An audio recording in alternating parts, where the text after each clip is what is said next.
Vegas Review Journal, sponsored by Michael Gaughan's South Point Hotel, Casino, and Spa. Sharp. Then also some physical practices that you had on Thursday and a very competitive practice that you had on Friday. It felt kind of intentional on your part to work on the mindset and the psyche of this team. Was that important to you, in terms of setting up what happened on Sunday? Yeah, no doubt. I mean, every team is pretty much a reflection of their head coach. So if you're not mentally tough, that's what I, prided myself on. That was my way as a player to have that kind of mindset, not to blink, not to worry about anything. And I just wanted to start that process with the gentlemen. They bought into it. I kind of laid out that, we'll start off here and I'll dial it back. And look, they responded. It was that's when I knew we were going to have a good game. Just the way we practiced, the intention, the purpose was there. Coach Irvin John Magic told me once the difficulty in coaching is that people who've had great success struggle with players who don't give maximum effort. I'm curious for you as a coach, you were a great player. Is that something that is hard for a coach to look at guys who have all the talent but maybe don't have the will? Is that an adjustment? Yeah, I just don't know how you make it, for long periods of time not giving it your all. To have the longevity, you have to have that kind of effort and that purpose. I keep using that word purpose, This game is hard because at some point you're going to get older, and the young bull comes up, and now, he's chasing you, and after a while he's going to catch you. So, when you look at some of the great players, and I was fortunate to play with a lot of Hall of Famers, it was their work ethic, it was the way they practiced, it was their determination to be great. Regardless of how far they got, if they ever reached those goals, it was just the mindset. Yeah, the 8 sacks. What do you see from guys besides Max? I know what Max can do. What do you see from other guys on the defensive front last night? When it came to our rush? Yeah, maximum effort. I mean, me and Max jokes about it, me trying to max his effort, vice versa. But our defense and our team, especially our D-line, and guys that were blitzing, did a hell of a job last night of just, being relentless. And we talked about that, straining to finish through the play, playing through the whistle, not thinking that, oh, he's going to make it or that guy's going to make it. No, I'm going to make it. If we all had that mentality, roll call on the ball. You mentioned young bulls. Meek Robertson, he made a mistake early in the game. He had a chance to clear his mind and get back out there and made a big play later. How does that say about him, the player, that he's able to do that? It goes back to our mindset with the blank paper. He turned this sheet. It was blank on the other side. Start from scratch. Kid went out there, made a play. Then came back, punched the ball out, extremely aggressive. When the Meek's on his game and he's rolling, he's one of our best ball hawks, Whatever he is, was he 5'8", 5'9", but he's up in the air like he's 7 feet tall, and extremely athletic, extremely competitive. He's in and out the lineup, but he's always ready and dialed in mentally, and that's one thing that, even before I got in this seat, just watching him from afar, I respect about his game. Along with that, can you also talk about Nate Hobbs' interception and also what you believe he provides to the team from the energy level? Yeah, go back to that play. The ball's tipped up in the air. Look like Robert Spillane's going to get it, and all of a sudden here comes Nate Hobbs. This guy's running to the ball. Like I said, it's just the strain that we really talked about in that practice Thursday and Friday of not waiting for things to happen, to go make things happen. Do you believe it's possible to have an offensive mindset defensively?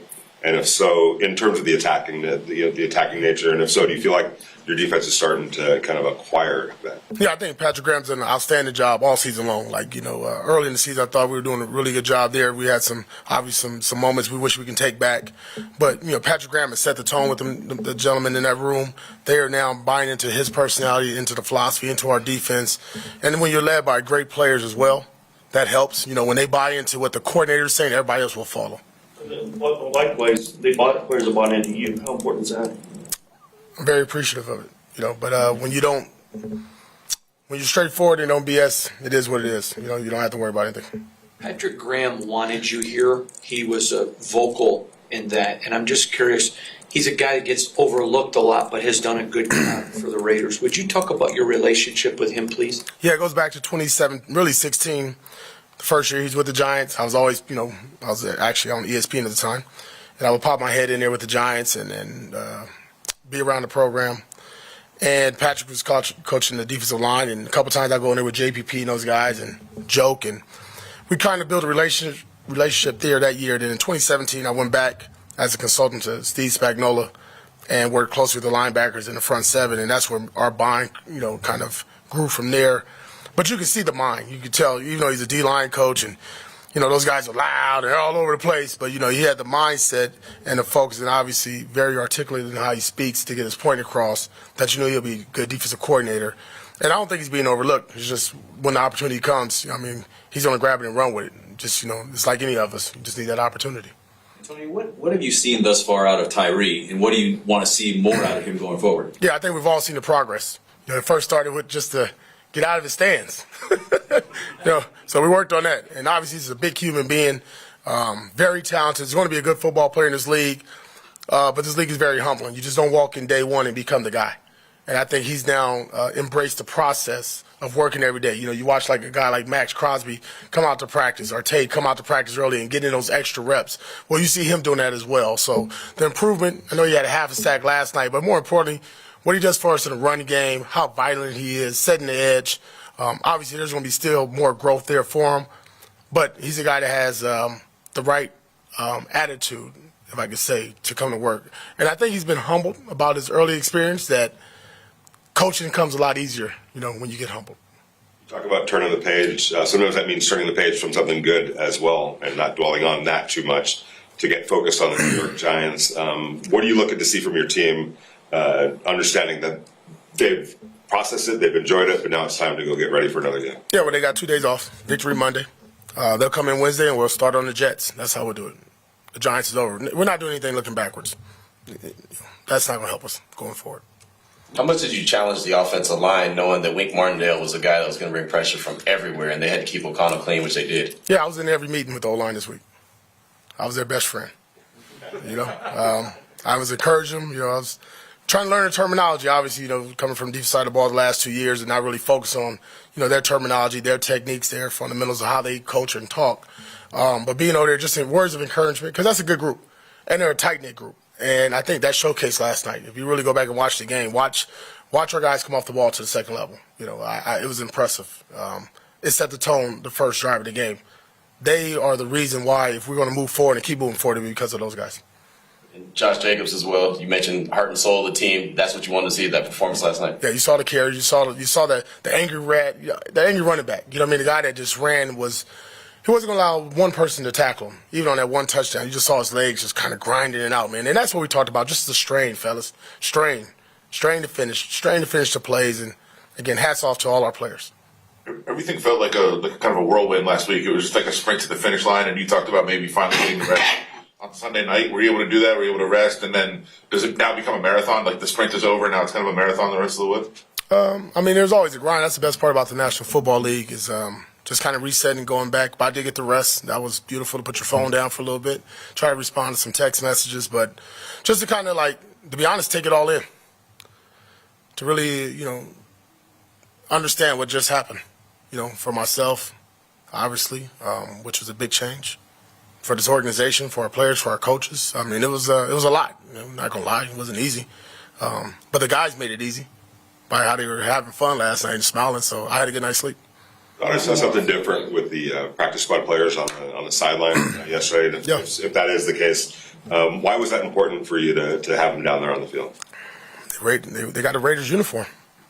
Them guys bust their tails. Last week was just 2 days. This week it'll be 3 days, and they're giving us looks both on offense, defense, special teams. They're working out in the morning. They're in the meetings. They're in everything about it. But then on game day, where are they? That wasn't my belief. I've been at other places, either as a coach when I was in high school or college. Every man's in, man. If you're on a team, you're a part of the team, you're there on game day. And I just felt the way that we practiced those 2 days and what we asked them to do, they deserved to be on our sideline. They earned that right.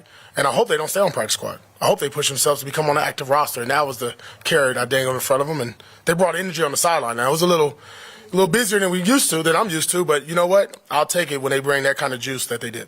What have you seen from Michael Mayer? It looks like his blocking has got a lot better this season. What have you seen from Michael Mayer? Man, Mike's he's a tough SOB now. He gets after it. And just even if you think about that one catch he had out there on the sideline, he gets hit in the back and still stumbles for a couple more yards. Not too many guys are doing that. Most guys fold up and they roll on the sideline and they're in the blue tent. Mike's got a different, grit to him. And that's the kind of personality that, we want our whole entire team to have, and obviously he embraces that. He's being much better in the running game. You can see him in the passing game. there's a bright future there. Coach, I'm going to ask a personal question, but you got this job because you're good, not your color. But you referenced yesterday the president, the GM, and yourself as a father to a child who is black and Filipino. This is a trailblazing organization. Do you ever stop and think about the young ones that are coming, that you're the first as a group, as an entity, as being trailblazers? No doubt. That's why I said I'm humbled and honored by it. I don't take it lightly. There's not many people from my background, grew up from where I grew up, to be in front of the stage, to have this kind of responsibility. But more importantly, when you look at the Raiders' history, going back to Art Shell and, and everything that he did as one of the first black African-American coaches and being successful doing it as a player, then as a coach within this organization, and then Tom Flores, it wasn't until I saw it on paper, he said, whoa, wow, that's different. And then it's a woman as well, I just think this hats off to, obviously, it started with Mr. Davis, Al Davis, and now Marcus carried that on as well. But I do look at myself as somebody who can be a leader and an example for the other children, wherever they may be in the world, that, listen, you can do it. If I did it, I know you can do it. Guarantee that, you know what I mean? So hopefully they believe and dream like I did and work their asses off to get there. Last question here. Just wanted to ask if there's an update on Marcus Peters and his knee. He didn't return to the game. Yeah, I haven't been down there yet. Those guys are still kind of going in because obviously the day off. But you know what? It was one of those games where I'm sure if it was, close, he would have been in there. You know what I mean? But, he was being smart, and he was being smart as well. All right. Thanks, Coach. Cool. Thank you, guys. Appreciate it, bro. Thank you, Antonio. You've been watching breaking news from the Las Vegas Review-Journal, sponsored by Michael Gaughan's South Point Hotel, Casino, and Spa.